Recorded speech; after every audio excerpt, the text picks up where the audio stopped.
Okay, hello everyone. Welcome to the LCD meeting, district LCD meeting. Today is 23rd January 2025. So is there anyone want to say hi?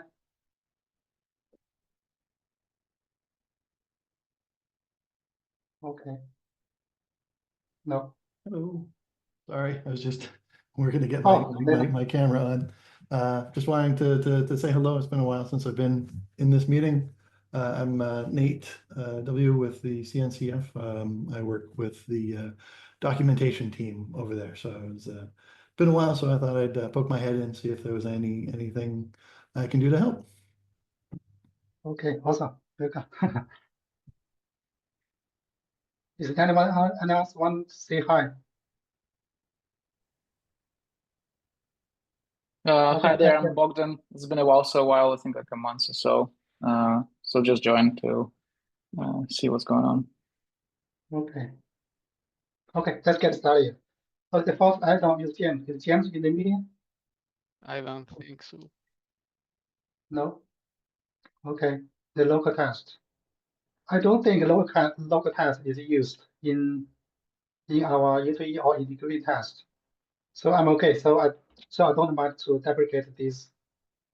Probably we can remove it. If nobody uses it, we can remove.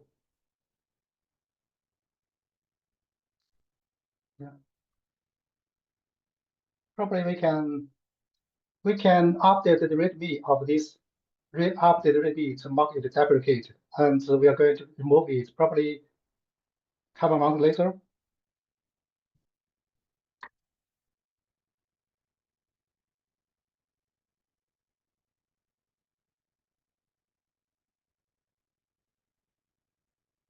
Okay, yeah, it's not big problem to me. So I don't mind how to proceed. Okay, the second one. So I'm going to talk about the Augur. Yeah, so I just want to call for some help in reviewing some big PRs in Augur. I just haven't had the bandwidth to review these big PRs. If anyone has extra bandwidth, you can contribute. This is part of SD project, and then Augur is a tool that can examine the data written to etcd from Kubernetes. So if you are a user of Kubernetes and then want to contribute to etcd, this would be great. Okay. Thank you. So if anyone has any questions, you can reach out to you directly via the Slack channel. Yes. Okay.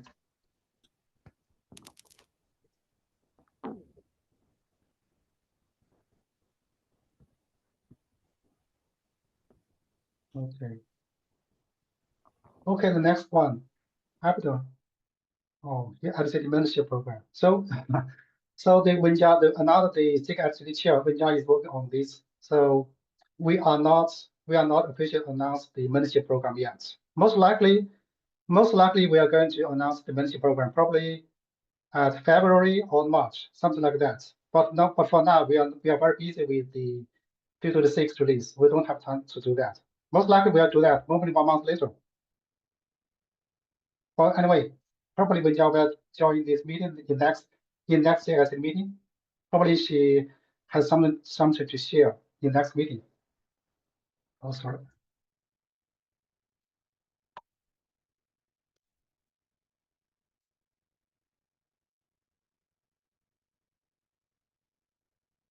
Yeah.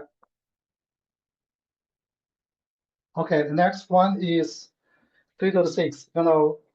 We are going to, as we have mentioned multiple times, we are going to release 3.6 before KubeCon London 2025. So we don't have much time left. We have roughly 2 months left. Basically, majority, I don't think there's any change on the server side. The server side, there's no any new feature, but there are only 2 block issues. The one is the one thing. Let me paste the link. The first one is this one. Yeah, we need to create. We have offline tool. etcd UTF migrate tool. We can migrate, for example, migrate from 2.6 to 3.5. It's offline tool to migrate the data schema. But we are going to add a step in before we do when we run the NCDUTM migrate command, we will automatically create a V2 snapshot beforehand, and then migrate the data schema based on the new generated V2 snapshot. Yeah, if there's some background, yeah, for the reason why we need to generate. In the beginning, I was thinking it's just the optional step, but finally I think it's a required step. Otherwise, we will always run into some issue. For example, we will do offline migrate. If the WAR file contain any new entry, for example, if the WAR file have the entry being generated by the field.6, then we cannot migrate the storage to the field.5. So we need to make sure that the WAR file, the WAR records, starting from the latest V2 snapshot, there's no any WAR records which are generated by field.6. Yeah, the reason is actually we don't have any new protocol change for the WAR record, but the only exception is the cluster set cluster version. Set cluster version is the field.6. Then it also regards the record is generated by the field.6.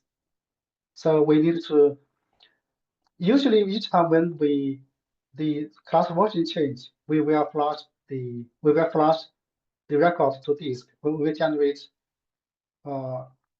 we're flushed to disk, so the consistent index will be bigger than the commit index. So we need to generate a V2 snapshot based on the consistent index. So to make sure the record, the set cluster version record is behind is less than the snapshot index. So anyway, it's a lot of details. So please read the comments offline. Add this.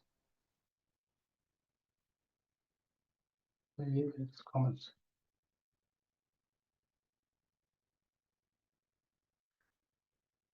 Yeah, we already got one approval from the FOA. Please take a look if anyone has any comments. So I'm going to watch this PR probably tomorrow if there's no any comments. We don't have much time to wait.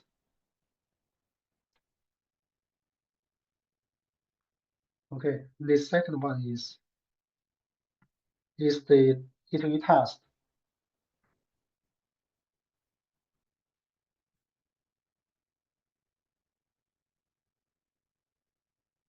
Yeah, the E2E test, the first PR is ongoing. The first PR is there are two PR. The first PR is in progress review. The second PR is still dropped.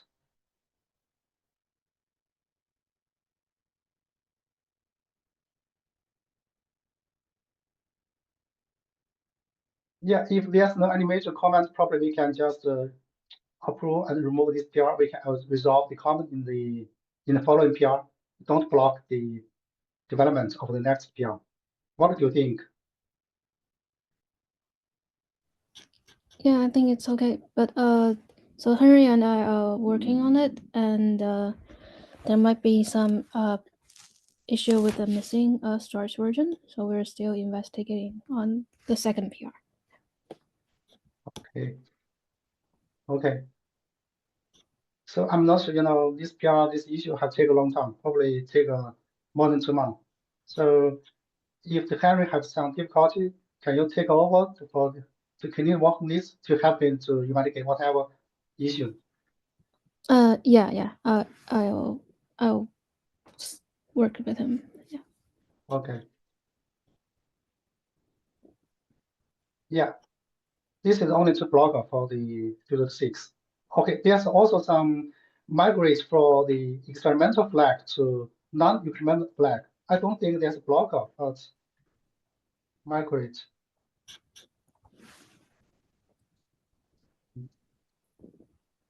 Yeah, I don't think those are any like performance issues. So maybe we can start doing the test. Yeah. Without this flag. Do you know, Siyuan, do you know how much effort left for the migrating the experimental flag? there's still like 10 plus flags left to do. So if anyone can contribute, that would be great. That can speed up the process. I can link the issue there. Yeah, my understanding, there are two kinds of migration. The first migration is to migrate the experimental flag to the official gate.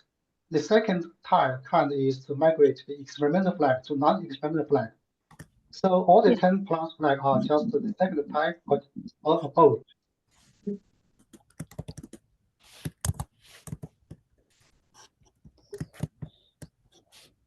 Yes, Johan, feel free to assign some of the flags to me. I'd like to contribute. Okay, thank you. Question: there was some documentation on what needs to happen to cause flag to be non-experimental, which includes like writing more tests. I think I think there's a section in the somewhere in the docs. So for these, are gonna like strictly adhere to that process? Because I feel like that's like part of the some of these can be tricky to you know, to follow that acceptance criteria. Yeah, generally, yeah, just as I mentioned, there are two kinds of migration. The first migration is to migrate the experimental flag to the server level official gate. In that case, we just both the experimental flag and the server level official gate both work. User can continue to use the experimental flag in 2.6, but the server level official gate is recommended. In that case, there's no any change, just migrate to the server level official gate. The second migration is to migrate the experimental flag to non-experimental flag. For example, in that case, the feature is already there. For example, the max learner. We just remove the prefix experimental. I think there's also no change or to the feature itself, just to change the name of the flag. We have some example PR. We just follow the example PR to do. I think it's very simple. PR is just follow the existing PR to do the similar change. Yeah, I think Bogdan's question is: are these flags like the max learner? Is it well tested to be non-experimental? Yeah, yes, good question. Currently we don't have a flag. The feature is already there. We don't have a flag. We don't have a feature gate to enable or disable feature. The feature is already there for a long time, right? We don't want to if some feature have a flag, for example, Boolean flag. If the Boolean is true, enable the feature. If Boolean is false, then disable the feature. In that case, we can migrate it to server level feature gates. But for the max learner, there's no such Boolean flag to disable this feature, right? So we're not going to add a Boolean flag to do that. We just change the name, remove the experimental prefix. Yeah, I think what you're trying to say is probably like for the max learner, for example, there's already a default, so it's kind of already in the code that's already Yeah. a feature, not like experimental anymore. Is that right? Yeah, I think my question was more. Yeah, so I think that's I agree with that. But I think my question, I linked it in the chat. Specifically, we need to add robust A2A tests, and I like I don't think all of the. So I guess it's kind of we'll have to evaluate flag by flag. But last time I checked, which was a while back, that the thing the majority of work is kind of here. I think I don't know if you have a different opinion. Like, yeah, to give you some context, high level, maybe one thing, changed. I mean, I'm not 100% sure. I think you're right that we need to consider it flag by flag. The one thing that changed is the priorities. We like high level, we are going or resigning from the previous approach to manage flags and picking up more Kubernetes approach of stability. So the idea that you have a flag that is just that at some point will be broken because the feature became stable or like changed its state is not like it by design introduces a breaking change.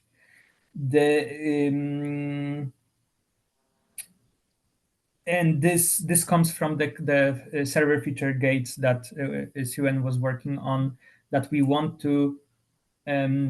different other mechanisms to manage stability of the flag, so or of the feature. So for the features that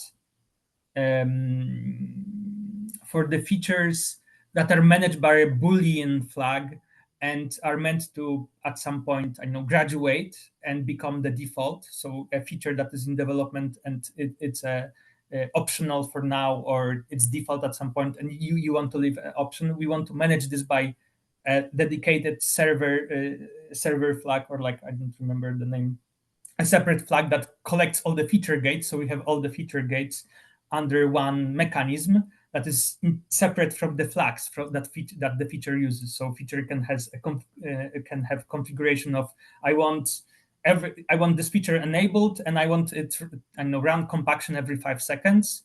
So you want to have the flag that is compacting sets the period to be stable, or like doesn't mention experimental because it's an optional flag. If you're using the feature, it should be a stable flag. But for the managing of the enablement, you want the feature to be managed by one source of truth, by a separate thing that is set list of server feature gates. So Got it. you would do Yeah, that. thanks. The only exception that came up is what about features that we will never enable by default, and they will just be used by users if they need. So, for example, the tracing. What is like the reason to have a tracing flag that is marked as experimental? Just to inform users. So the idea is, instead of informing user that the feature is experimental by the name of the flag, maybe we could do something else, like have it in documentation, have it in the feature flag description, have it in the flag help or the help information, instead of just saying, oh, this is experimental and will break you in the future. Got it. Okay, thanks. So maybe one thing that came to my mind for the migration of the flags would be good to make sure that those flags have we still mention that they're not graduated feature. We are not graduating those features. We are just saying this flag is deprecated because this feature will we want to have a new flag that is not automatically means a breaking change. So it would be good to still maintain notification for users that it's a, I don't know, some level of stability feature. Yeah, we have these flags in the experimental section of the help message. That would be my suggestion. I don't want to, or like that would, you could, or I'm not sure if we have already that. If we don't, we should add it, or we should have those flags in the section. Just think whether we have we manage flag sets like Kubernetes does, and I don't think we do. But if we have the section, we should we should separate stability of the feature from stability of the flag, of something that flag says. So we should still manage the stability of and track the stability of the features, like by caps or by issues. Yeah. Just to be clear, so the effort we are doing right now is not graduate the feature or deprecate the feature. We just to change the mechanism how to manage the feature. Previously, we used the experimental prefix to manage the feature. Now we use the server level feature gate to manage this feature. So we're going to continue to add a test to create the feature or deprecate the feature. This is a separate effort.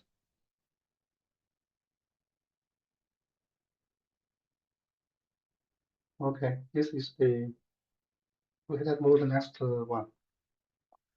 For the Filter 6, so once this PR is merged, create V2 snapshots in the edit-utl migrate command, and also the E2E test for the downgrade. Which when these two items are finished, I'm going to cut the branch for the release Filter 6. Cut branch. Yeah, once the release Filter 6 branch is cut, so we are ready to release candidate version for the Filter 6. RC version, probably RC 0. Filter 6. Yeah. So I'm not sure. I'm not sure when this two. I'm not sure when this E2E test can be finished. Hopefully before our next meeting. Okay. Yeah. Once the branch is caught, I will discuss with the Ivan and James to how to release the Filter 6 release candidate version. And another thing I think we are ready to work on the benchmark and documentation. For the benchmark, I recall the Mark had mentioned the Kubernetes scalability test. Do you have any guide how to run the scalability test? Yeah, I can run it if we just cut an image. Okay. So it's not a problem for me to run. So are you going to run it yourself or just to provide a guide so others can do it? Do we want to do both benchmarks, our heat map benchmarks and the scalability test? Is that the idea? I think both, yeah. Okay.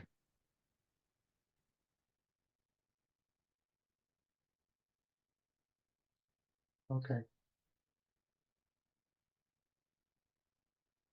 Okay, Mark, let's go. Yes. Okay. Yeah, Mark, if you need any help, if you don't have any way, you can also provide a guide so others can work on it. Yeah, for the documentation, for the documentation, I'll leave it to James to work on that. Documentation, I recall there's an issue to track the efforts. Documentation. Yeah, this issue. Yeah, I'm not going to go through the detail right now.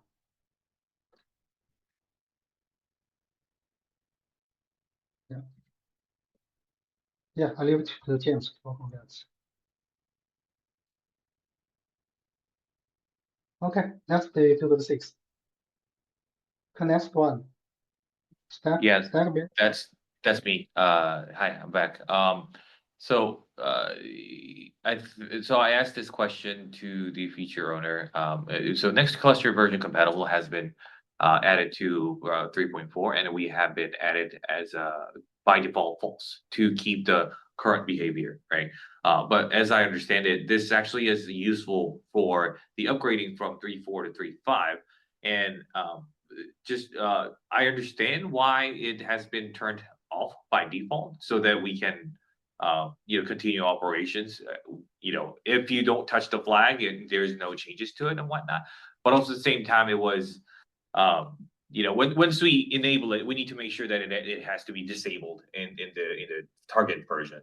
So I want to see if why was it seen as a feature change? Because as I understand it, this only takes effect during an upgrade process from 3.4 to 3.5, and Yeah, why is it false by default? Yeah, I think the answer was because we don't want to introduce any behavior changes in the patch. If that actually is my question. Why is it false by default? Yeah. Does anyone has answer? Yeah, probably still have some multiple context. So generally patch releases are mostly for bug fixes and security updates. So this one doesn't fall into any of that. So it would change the behavior, like if you're done adding a 3.4 node to a 3.5 cluster. So it's a behavior change, and then some people might not intentionally trying to downgrade their cluster. So we want to keep the default behavior of failing if you have a 3.4 node joining 3.5 cluster. That's the It's not a flag to upgrade, it's a flag to downgrade. Yeah, yeah. So it's you used don't for use it downgrade. until you must. Yeah, I recall usually when the downgrade, for example, when downgrade from 3.6 to 3.5, is 3.6 responsibility to make sure the storage schema is compatible with the 3.5 binary.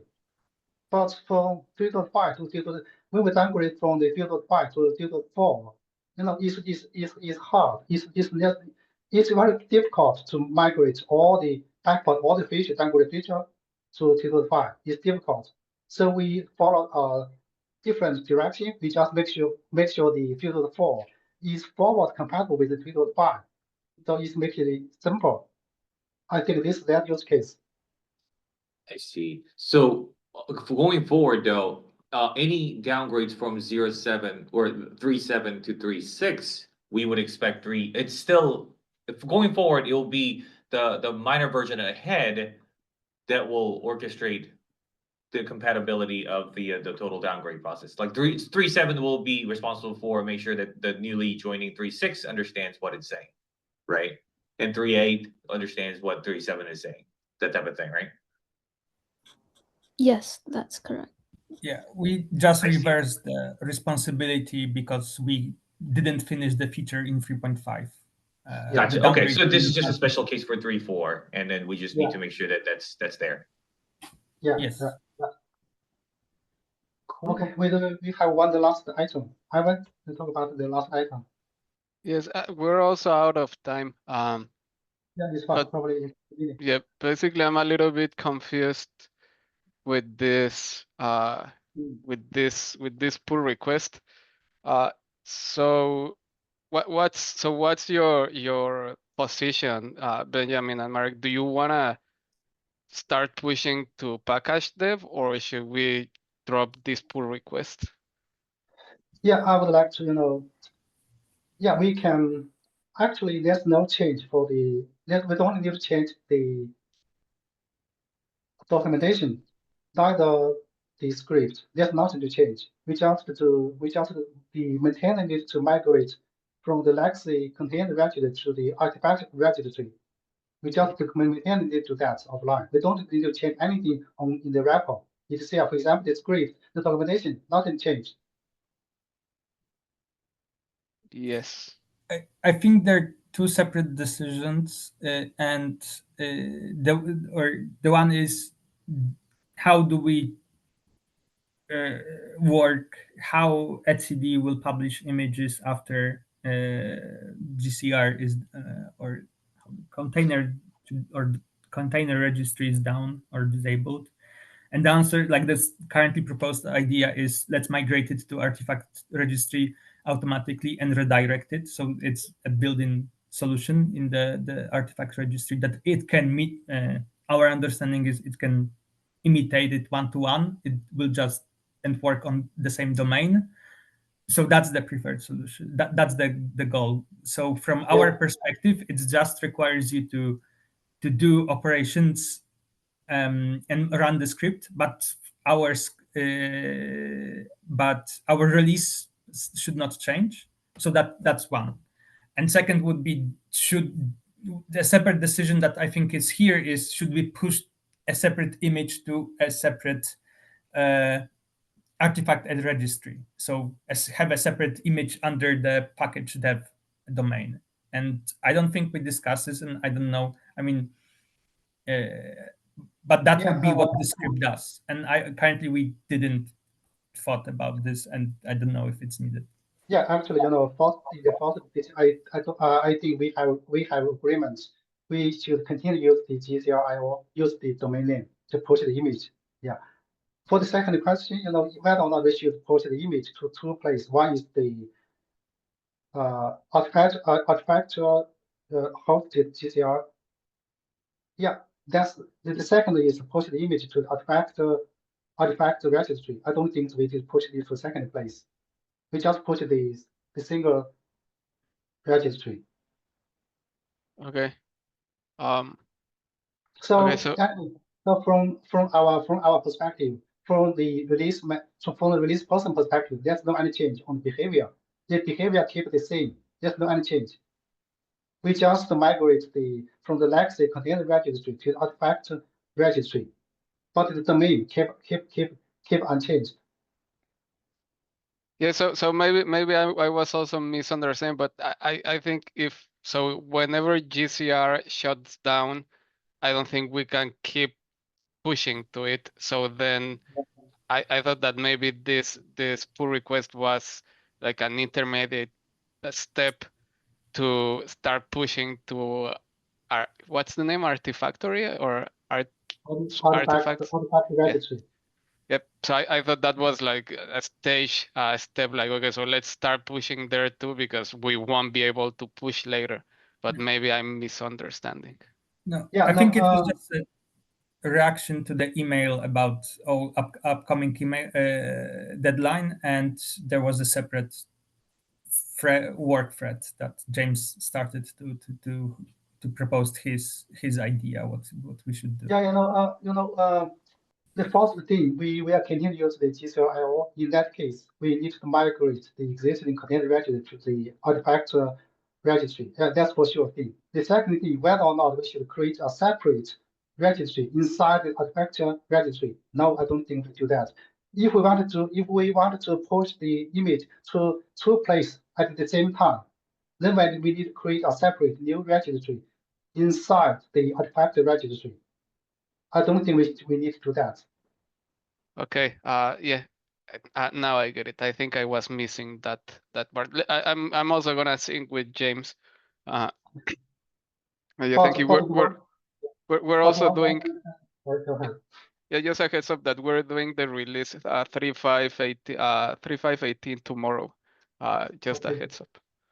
Okay, for the LCD operator, we're going to create a separate registry inside the artifact registry dedicated for the LCD operator.